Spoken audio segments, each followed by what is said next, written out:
бастайсың. Elbette. Басып тұрасың. Маған өмірді керек жоқ, мен яғламайым оны. Менікі әңгіме ғой, қанасы ғой. Өмірді керек жоқ. Сен өзің білетін болсаң, нақ білетінсің. Сен үйінде енді қазір... Енді бір ауыз айта салайын деп жатырмын да, енді көрген, а? Енді айта саласың, мен сені құрдасың. Мен сені жастасың, айта саласың. Не болды, аузымызды жауып тұрайық онда. Одан кейін 4 кабинеттен жүресің, қатардан. Не ол? Узин. Үйреніп жүресің, екінші өкпе, үшінші қауып, төртінші адам енді. Қай жер? Қуқ. Ойбай, қуқ не керек бір әңгімеге вообще қатысы жоқ қойған.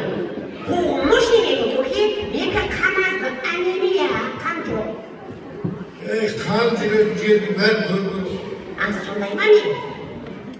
Мен бір ауыз айта салайын